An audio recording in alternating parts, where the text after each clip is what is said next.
If you have ADHD, it is about to become a massive advantage in the age of AI. Today, we're going deep. We're discussing what's actually happening, why most people aren't ready for it, and why the ADHD brain is uniquely positioned to not just survive this shift, but to lead it. So think of this episode as a blueprint on how to thrive with ADHD in the age of AI. We're going to talk about how to prepare yourself from a mind, body, and soul perspective, what skills you should be leaning into right now, and how to come up on top, specifically how to use AI to dominate in the next few years. So as you know, something very big is shifting right now in a very real and measurable way. We are living through the largest transfer of cognitive labor in human history.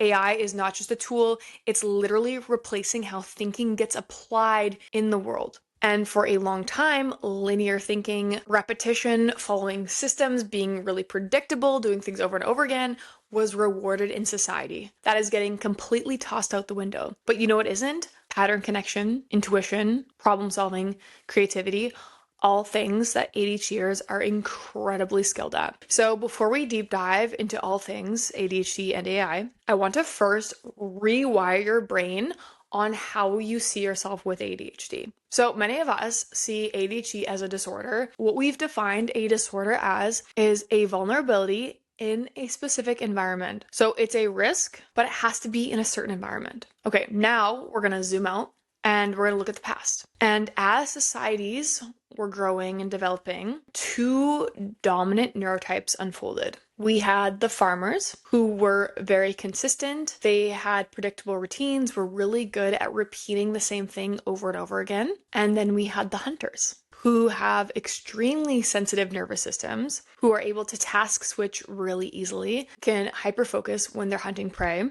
Both are adaptive. Both are necessary in the right environment. But what happened with the Industrial Revolution is that society selected for farmers. And so when we put hunter children in classrooms and they can't sit still for 8 hours, we call them disordered and we medicate them. But now things are changing and they're changing really fast. And in the age of AI, a lot of these farmer skills are going to be replaced and they're going away quickly because AI can do a lot of this laborious work, this monotonous work, which is going to come with a whole lot of challenges and also opportunities as well. So what you need to know with ADHD is that in this new world, what we're going to need is hunter skills. We need people to recognize patterns. We need people to problem solve. We need people to come up with creative solutions. Not just how are we going to use AI, but how are we going to create a post-AI world that serves human flourishing? We need unique solutions for this. We need out-of-the-box thinking. We need people that can use AI to create systems. We need people that recognize patterns that machines cannot. This is our time. This is where we need these ADHD skills the most. So finally, we have the right environment to thrive. It's coming. And so let's deep dive into how you are going to prepare for this era. Now, I want to address the elephant in the room because a lot of you are looking at AI as this is amazing, exciting technology, and some of you are looking at it as this is incredibly scary. And my take on this is it's both. This technology is developing so rapidly at an unprecedented space that we don't know what's going to happen. Anything could happen. We might experience a complete shift in the way that we operate in humanity. And so what we have to get comfortable with is the unknown, is can we find peace in ourselves with so much unknown? And so how we do that is we regulate our nervous system. To survive this shift, to come out on top of this shift,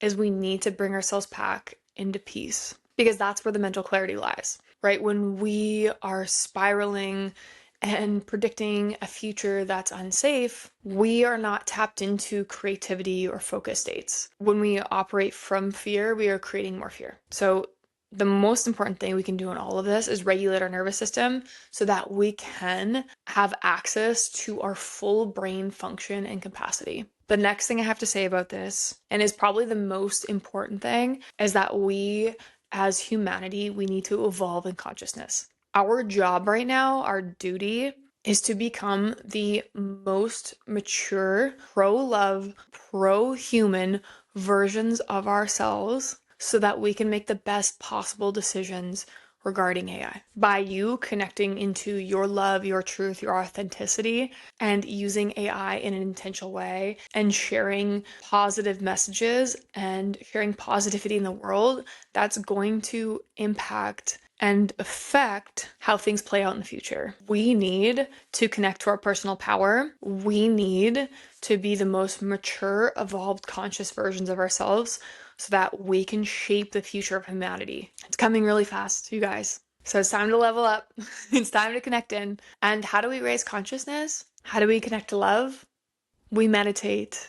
We find beauty everywhere we look. We spread kindness. We do the things that make us uniquely human. We create art. And each person is going to have their own individual way of what it means to elevate in consciousness. And for me, that just means standing in the frequency of love and always asking the question of what would love do in this scenario? If you always ask what would love do, you will get the most beautiful, the most humane, the most profound outcome, in my experience. Another big piece we need to think about before we dive into strategies is the risk of letting AI think for us, because this is very real and this can change how our brain operates and functions.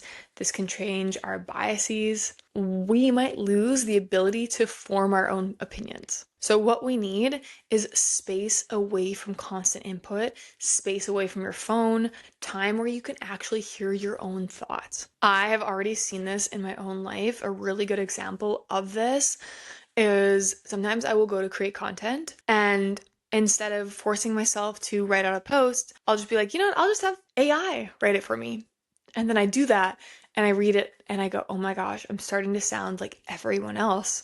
This is really scary because we're going to all start to sound the same a little bit, especially if you don't have your AI trained properly. And then I'm losing that ability to carry through writing till the end. I don't have like the dopamine and the energy to sustain finishing a post from start to finish. Where I remember when I first started out on TikTok, I would research everything and I would write down my scripts on a piece of paper and then I would have it with me in my car as I recorded content because the teleprompter was not a thing yet. And now I've caught myself at this place of, oh my gosh, I'm losing that ability. And so now I go, okay, AI is like a finishing, polishing tool, especially when it comes to writing and expressing creativity. It should not replace your own thinking. And we can go really deep into this.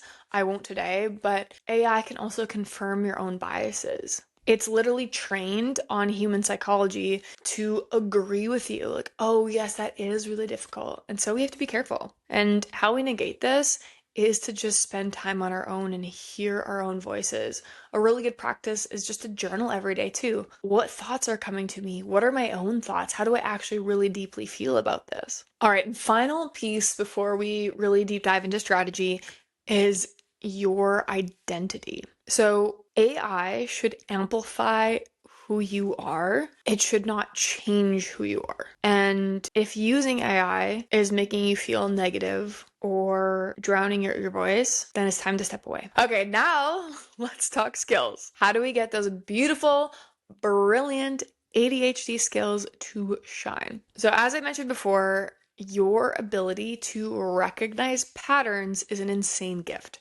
You can see connections across completely different topics and can solve problems and notice trends that other people don't. So you can actually train this skill. One way to do this is learning languages is simply pattern recognition. Another way to do this is just asking yourself questions. Even when you're consuming content, you can be like, oh, like what connections am I noticing here? Or can I zoom out and think about the big picture? Or how do I apply this to a different topic? Ask yourself really interesting and challenging questions. And another cool way to train this is thinking about how to prompt AI. So instead of asking it, okay, just give me the answer, like ask it to help you think through this problem. Use it as your buddy versus just something that it spits out and regurgitates the answer. This can be a co-creative process with AI. So number one, train your pattern recognition. Number two, lean into skills that make you uniquely human. Now, I have talked to some pretty crazy AI experts over the last few weeks, and they have said to me, anything that you can do behind a computer screen with a keyboard will be able to be replaced with AI in the next few years. maybe even sooner than that. So what is it that makes us uniquely human? That's human connection. And with ADHD, we are exceptionally good at that. We are good at making people feel seen. So really work on those human skills. These are not soft skills anymore. These are hard skills and probably will be the most important. And number 3, learn how to create systems. So we're really good at zooming out and seeing the bigger picture and how things work together.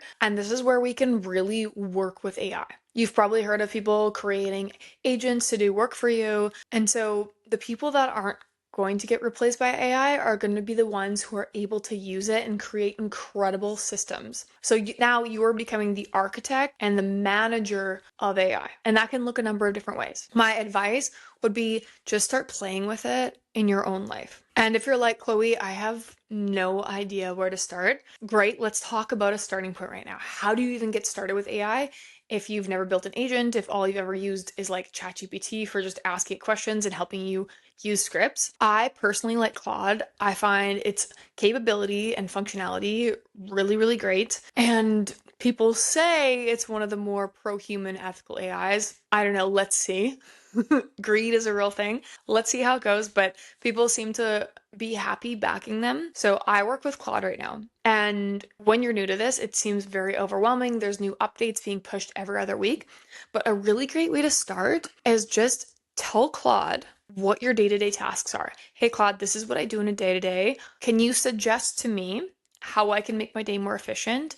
And what agents could I create that would help me? And Claude will literally tell you. You can just ask AI and it will show you step by step on how to make these agents, how to implement them. So all we have to do is get really good at asking questions. And then AI will literally show you how to implement it. And now, as we are ADHDers and we tend to get carried away with things and we get dopamine hits from things like creating with AI, we have to protect our time. So for myself, what has worked really well for me is setting aside 2-hour time slots where I get to create AI agents a week. Otherwise, sometimes it can be like all consuming because you want to create an agent for this and an agent for that and maybe an app for this and an app for that. And you can spend all of your time creating on AI and never actually do anything that moves your business forward. Like, yes, AI can make you so much more efficient and as a result, make you more money, totally. But it can be also a source of procrastination. So we have to put guardrails on ourselves that when we are learning AI,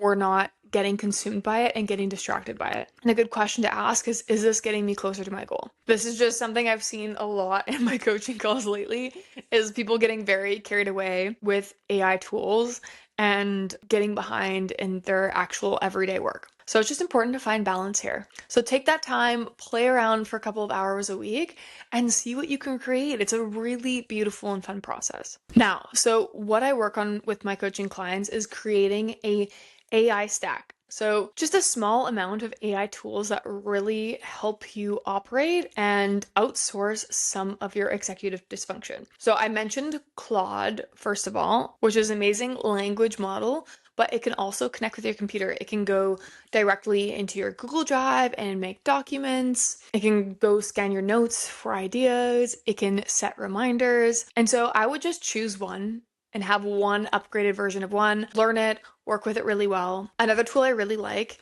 is something like a Fathom or a Fireflies, which can record your calls and take meeting notes. That is so helpful. And I copy and paste all of my scripts into AI so that it learns from my coaching calls. That's really incredibly helpful. I also find AI really helpful for when I am stuck, when I don't know how to break down a project. So for example, maybe you have to write a report or you want to build a website. You can literally ask AI, break this down into steps for me. This is how long I have to do this. What is the easiest possible step? And maybe you're overthinking something and you can ask AI, hey, how do I stop overthinking this? So this is an incredible tool. This can help you overcome executive dysfunction. There's so much more you can do with it, and I can go way, way deeper. I am not an AI expert. The role I want to play is help you prepare your mind, body, and soul for this massive change that is coming, that is basically here already. So in summary, how do we prepare for the age of the hunter, for the age of AI? Number one, we realize that as ADHDers, we are hunters, and that we're not broken this whole time. We were just in the wrong environment. Now it's our time to shine. Number two, we got to get those nervous systems regulated, because when we are regulated, we see things clearly. Number three, we need to elevate in consciousness. We need to connect to love. We need to be actively involved in shaping this next level of the world. And it has to come from love and maturity and grace, and it has to come from a pro-humanity place. Or else, for lack of a better word, we have to use AI as a tool, but not as a replacement for our own thinking and our decision making. It is a very powerful tool, but is not meant to replace your brain. Be careful. Be super, super careful for leaning on it too much. You don't want to lose your critical thinking to AI. And last, start small. Download one, learn it, ask it questions on how to work with it. If you want to create something, if you want to make your life easier, just sit with Claude for a few hours and say, hey, Claude, this is what I want help with. How can you help me? Show me how to build an agent that does this. It's pretty incredible technology. This is a very exciting and, yes, a little bit scary time. I believe that a lot of good's going to come of it. A lot of chaos is going to come of it too. All we can do is be the highest versions of ourselves and lead from love. So thank you for watching.